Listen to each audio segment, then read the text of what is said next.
We often think that we end up in toxic relationships because there's something wrong with us, because we have some sort of stamp on our forehead, or we emit some sort of an aura, or we smell like a victim somehow, or we we somehow have a characteristic that that makes people toxic people, selfish people, narcissistic people, that zeroes them in on us like we're a piece of bait on a hook, and they can sense us, they can smell us from a mile away.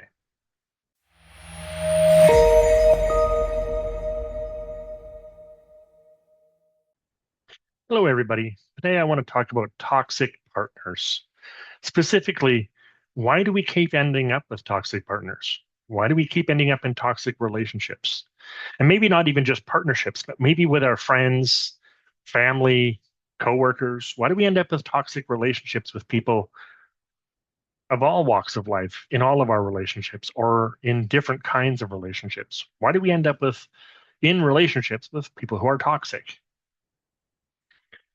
First off, let's talk about the reasons why, and then we'll talk about the solutions a little later.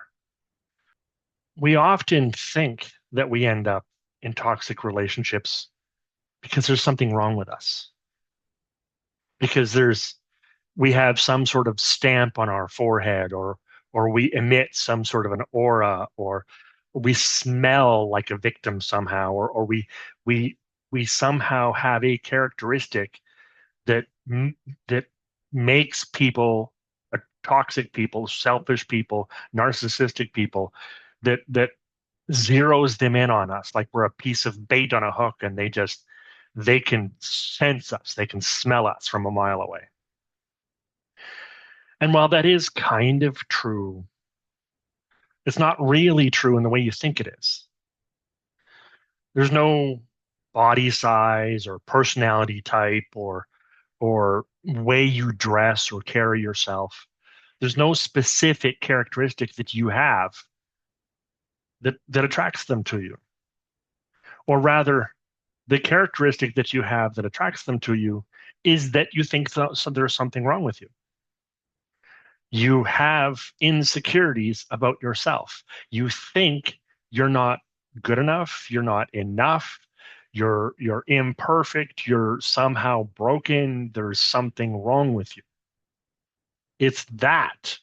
It's those insecurities. That is the thing that draws them to you. Many of us think that it's our vulnerability. It's that we're vulnerable. It's that we share too much, or we trauma dump, or we give them too much information, or give them too much access to our lives. Many of us think that that's what we do. We're too trusting. We give them the benefit of the doubt. And while there's a little bit of truth in that, the honesty, the real reason is because you, we have these insecurities. Why do we trauma dump? The reason we trauma dump is because we'd rather tell them all of the things that are wrong with us so that they don't accidentally find out at some point in the future and leave us for those reasons. In other words, we have an insecurity around them committing to us. We have an insecurity around the relationship in the first place. We we overshare because we just want to trust everybody. Great, that's not a bad thing. There's nothing wrong with trusting people. We think we give them the benefit of the doubt, or we trust them too much, or we give them too much access. And I would argue that there's no such thing as those things. There's no such thing as too much access, or too much vulnerability, or too much insecure, or too much trusting.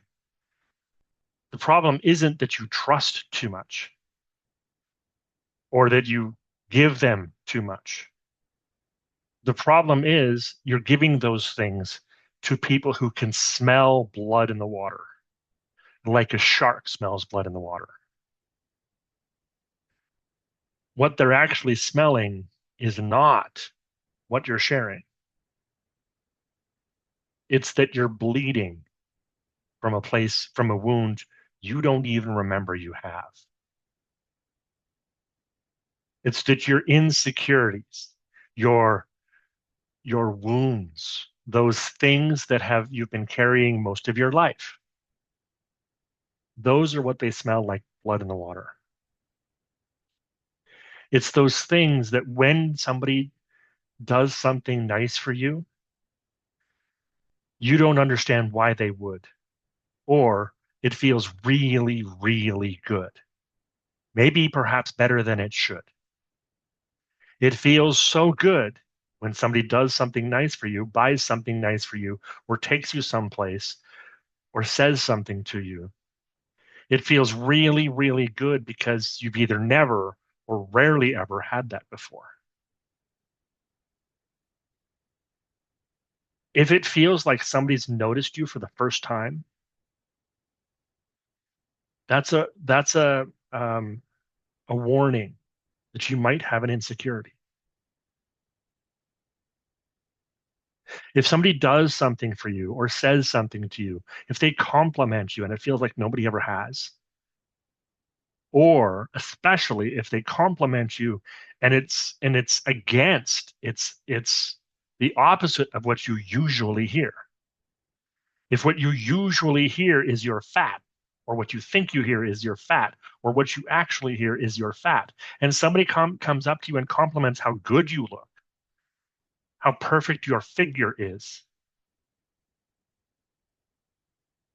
if you have an insecurity around how you look and they compliment your looks, that'll feel really good, like better than it usually would for other things. If it feels unusually good, you probably have an insecurity about that. And a narcissist or a selfish person or an abuser will smell that like blood in the water.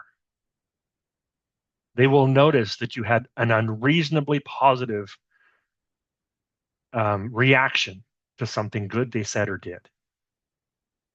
And they will trigger onto that like sharks on bait. That's what attracts them to you.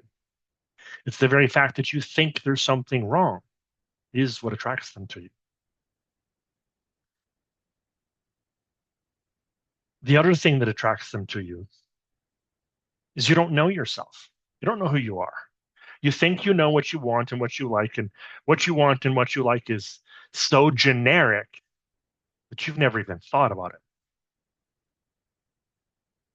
It's either so generic because it's the same as what every other woman your age from your generation wants, what every other woman who looks like you and sounds like you wants. It's so generic that you've never even thought about it. You've got it from what your parents told you, from what you've seen on movies, on TV. You've got it from what society expects of you, from what your grandmother told you you're supposed to want, from what the other girls your age want, from what everybody else in school, in your class, in your school wants.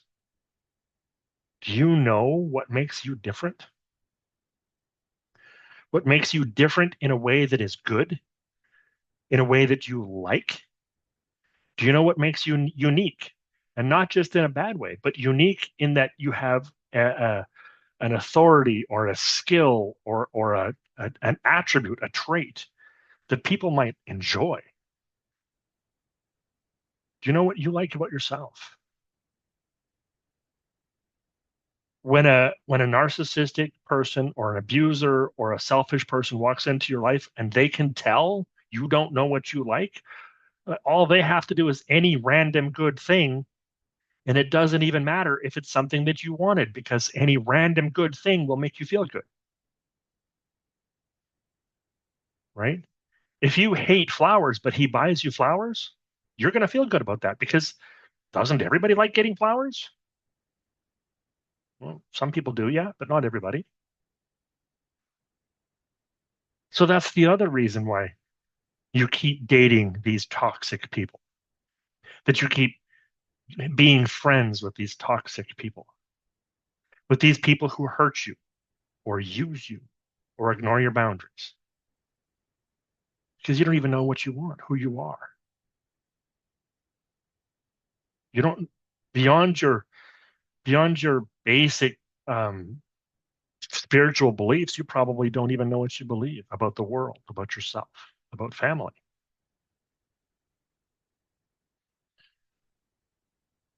Do you know what makes you unique?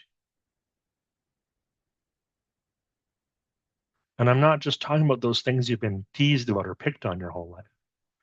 I'm talking about those things that you like about yourself that you don't see in other people.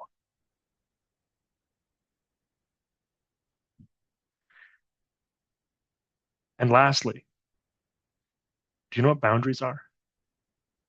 We've all heard of boundaries, but you actually know what they are, how to use them, how to set them, why you might want to. Most of us end up in toxic relationships with friends, with family, with coworkers, and even with romantic partners because we don't know how to set boundaries. Worse yet, because we don't know ourselves, we don't know how to show other people what we like and don't like. We don't have hard stops on most things. We don't know where the limits are until somebody crosses a limit we didn't even know we had.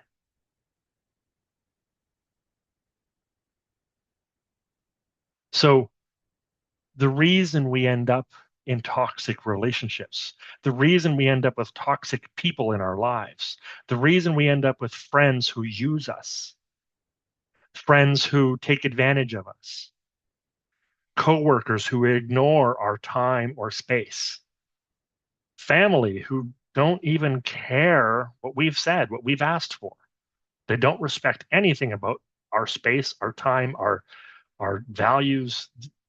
The reason we end up with those people in our lives is because we don't know who we are and we don't know how to set boundaries. And even if we did, we have so many insecurities, we wouldn't keep to those boundaries anyway. Our insecurities teach us who we're not. Our insecurities make us fear who we might be. I have this weird looking eyebrow and I've been teased about it my whole life. Is that who I am? This weird looking eyebrow? Is that my identity? One of my personal characteristics growing up, I always thought people should be treated fairly, equally. I thought people should be treated for what they bring to the table. I thought all people should be given a chance to talk, to think, to experience, to play. I'm talking as a child, I always thought those things. And I found that the neighborhoods I grew up in, the small towns I grew up in, the places, the schools that I went to, most kids didn't think that way. I was weird because I wanted everybody to have a chance. What made me weird, what made me a nerd, what made me stick out, what made me not the same as the rest is I got upset when somebody picked on somebody else. I was hurt on behalf of other people who got picked on. Therefore, everybody picked on me, even the ones who were getting picked on. And I didn't know that that was a good thing until well into my adult years. I thought it was bad to want everybody to be treated properly, to be treated with respect. I thought some people, I was taught some people don't deserve respect. I grew up in areas that said some people are just not as good as others. And you have to earn what you get. You have to deserve everything you have. And I didn't like that. And I was picked on because I thought of that. So just because there's a characteristic that you have that makes you different does not make that characteristic bad, does not make you lesser human because of it.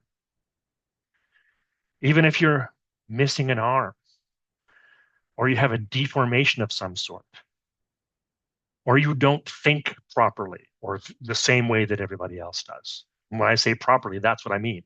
You don't think the same way everybody else does. Maybe you don't learn like most people. Maybe you run funny. Maybe what you want out of the world isn't what everybody else wants out of the world. That doesn't make you less than or worse than or bad. And maybe what you want from your faith, from your spirituality, isn't what your parents want, isn't what your family wants. That doesn't make you bad. But your insecurities around that, thinking that you shouldn't have those characteristics, that you should have all four limbs, and that you should be formed in your body should be formed exactly the same way everybody else is. Those insecurities, that's what is the blood in the water that attracts those narcissistic, abusive, and manipulative people to you. Get to know yourself. If you want to stop attracting those kinds of people as partners, as friends, as coworkers, if you want to stop having those kinds of people take up so much of your time in your life, so much of your energy, and stop sucking you dry, how you do that, first step number one, learn the truth about yourself. Learn who you are and learn those characteristics that you are insecure about. Learn the truth about those. Are you actually fat? Are you ugly? Are you actually less than other people? Is that true? Is that really, honestly true? Can you objectively go to a judge or a doctor or a lawyer and they can say, yes, these are the characteristics that are good about you and these are the characteristics that are bad about you, and you clearly have all too many bad characteristics. Is that actually true? Learn the truth about yourself. Learn who you are. Get to know yourself. How would you identify yourself? What identities would you choose?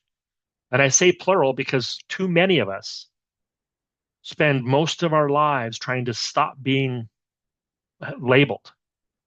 I'm not a headbanger. I'm not a hippie. I'm not a goth girl. I'm not a valley girl. I'm not one of the cool kids. I'm not a cheerleader or a football player. I'm just me. I don't listen to heavy metal music or pop music or country music. I just listen to music. Too many of us are trying to avoid being labeled, that we won't even choose a label for ourselves. And yeah, we should. It is good to avoid being labeled by others. But how would you label yourself? What identities would you choose? I started finding my space in life when I started choosing identities. And quite honestly, a lot of the identities I chose, I didn't actually relate to at first. And even when I learned to relate to them later, some of them I didn't like. So learn. Who are you? What do you want out of life? What do you believe? What do you believe a family should be like? What do you believe kids should be like? Your kids, other people's kids? Maybe you don't even want kids. What do you believe the world should be like? Not just your faith beliefs, but what do you believe the world should be like? What do you believe? What do you believe in democracy, or do you believe in everybody having equal access, or do you believe in the church? What church? Do you believe that men should have men roles in the family and women should have women roles in the family? Or do you believe that we can decide our roles when we get into those relationships? Do you believe that it's healthy to have a lot of friends? Or do you believe it's better to have only a few? What do you believe? And what do you want out of life, out of relationships, out of a job or a career, or out of anything? What do you want? What's really important to you? Discover those things. When you know what you want, it'll be much harder for people to offer you something you don't want and manipulate you that way. People will offer you, all kinds of people will offer you things, but if you know what you want, you'll know which things to accept and which ones not to. And you won't feel so open to manipulation. Those manipulative people will recognize, oh, this person knows what they want. I can't control them. So you won't attract them. There'll be no blood in the water. When you know who you are, what your value is and is not, when you know what you're good at and what you're not good at, when you know what you can do and what you're not so good at, when you know what your capabilities are, what you want, where you thrive, where you excel, and where you don't. Somebody gives you a compliment about something you're not very good at, you won't care. But if you think you're not good at anything and somebody gives you a compliment, you might actually overreact to that, positively overreact. So instead, learn who you are, learn about yourselves, learn about what you want, what your identities are, what you believe, what your values are. And lastly, learn how to set some boundaries. Learn how to say, this is what I like and this is what I don't like. And better yet, learn how to identify yourself by what you like and what you don't like. Learn how to introduce yourself to people by those identities. Hi, my name is Andy. I'm an extrovert. As soon as I say that, half the world goes, oh no, I can't be your friend. I hate extroverts. Great. That filtered out half the world already. I already don't have to worry about toxic relationships with half the world. Awesome. Right? Do that. Introduce yourself with who you are,